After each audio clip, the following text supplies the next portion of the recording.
আসসালামু আলাইকুম। Agro care YouTube চ্যানেলের পক্ষ থেকে সকলকে ধন্যবাদ। আশা করি সকলেই ভালো আছেন। আজকে আলোচনা করব মূলা চাষ নিয়ে।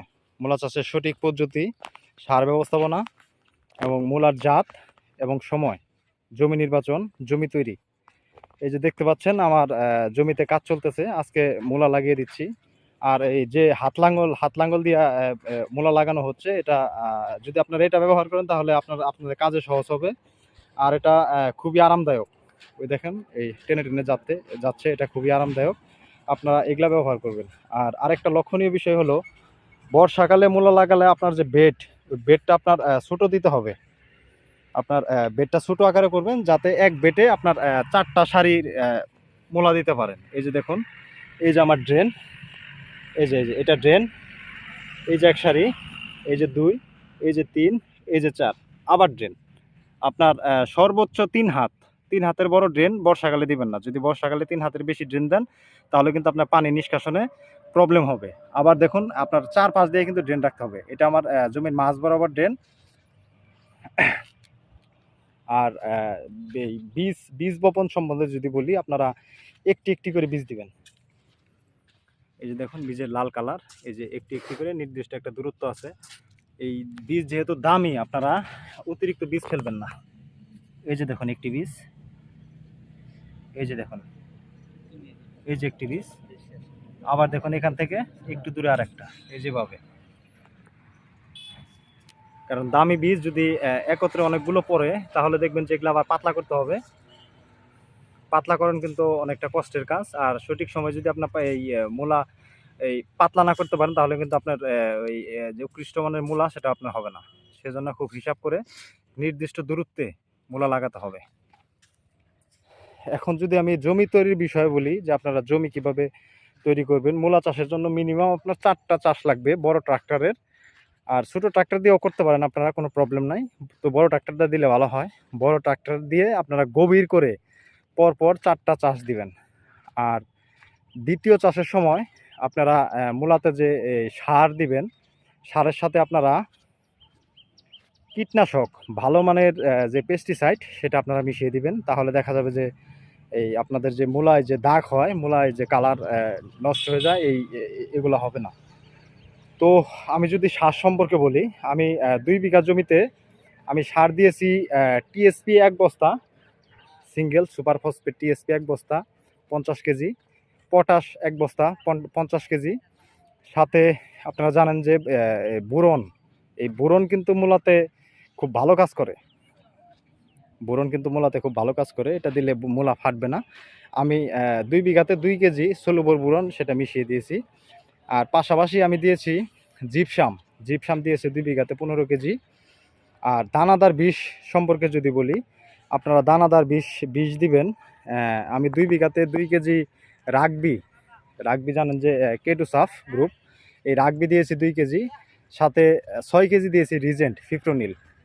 এই সব সার আর বিষ, আর সাথে আমি খৈল দিয়েছি আপনার 40 কেজির মতো। এই 2 বিঘাতে খৈল দেওয়া আছে। এই খৈল অনেকটা জৈব সারের কাজ করে। আর জমিতে টুকটাক জৈব সার পূর্বেই ছিল। যাদের জমিতে জৈব সার নাই, তারা কিছু গোবর, মুরগির বিষটা, এগুলো দিয়ে পরিমিত হারে দিয়ে আপনারা জমি তৈরি করতে পারেন। এটা আপনার দ্বিতীয় চাষে দিলে কি হয়, যে সারটা আপনার জমির মধ্যে যে প্রসেসিং হয়ে থাকবে, তো যখন আপনি বীজ দিবেন, এই চারাগুলা, ছোটো চারা, আপনার কোনো ক্ষতি হবে না। আর বর্ষাকালে মূলা চাষের আরেকটা লক্ষণীয় বিষয় আপনারা খেয়াল রাখবেন, এই যে বেডটা আছে দেখেন, এই যে এই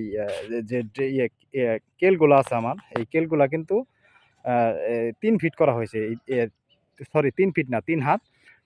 এর মধ্যে কিন্তু 4টা সারি দিয়েছি আমি 5টা যদি দিতাম, তাহলে বেড আমার বড় করা লাগতো। তখন কিন্তু বর্ষাকালে আমার পানি নিষ্কাশন সঠিকভাবে হতো না। সেই কারণে কিন্তু মূলার যে কাঠ ধরার যখন সময় হবে, তখন কিন্তু মূলার যে সাদা অংশটা, সেটা নষ্ট হয়ে যাবে। এই যে দেখুন, প্রত্যেকটা কেল আমি কিন্তু যে মেন যে ড্রেন আমার, এই ড্রেনের মধ্যে কিন্তু বাহির করে দেওয়া হয়েছে। এই দেখুন পানি নিষ্কাশনের যে ব্যবস্থা, সেটা খুব ভালোভাবে করতে হবে, যাতে কোনোভাবেই আপনার জমিতে পানি না বেঁধে যায়।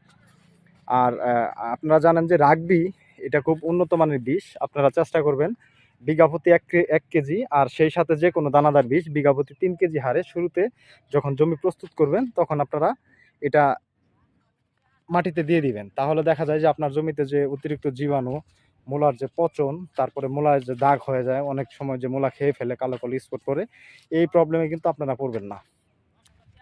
তো আপনারা আমার চ্যানেল সাবস্ক্রাইব করে রাখবেন। এই মূলার আমি আপডেট ভিডিও ধাপে ধাপে দেওয়ার চেষ্টা করব।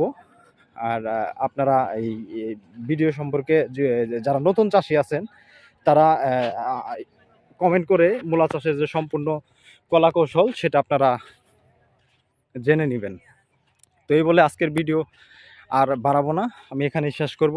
পরবর্তীতে আবার নতুন কোনো ভিডিও নিয়ে, অথবা এই মূলা চাষের যে সম্পূর্ণ যে শেষ সময়, শুরু থেকে শেষ পর্যন্ত আমি ধাপে ধাপে দেওয়ার চেষ্টা করব। কারণ আপনারা জানেন যে মূলা চাষ অনেকেই করে, কিন্তু ভালো মানের মূলা কেউ বাজারজাত করতে পারে না। এর আগেই মূলার যে কোয়ালিটি, মূলায় কালো দাগ পড়ে, তারপরে এই এই মূলা মোটা হয় না, মূলা ফেটে যায়। এই কারণে কিন্তু অনেক চাষি ক্ষতিগ্রস্ত হয়। তো আমি আজকে আপনাদেরকে এই মূলা চাষের যে জমি প্রস্তুত, সার ব্যবস্থাপনা আর বীজ ছিটানোর যে বীজ ফালানোর যে কৌশল সেটা আমি দেখালাম।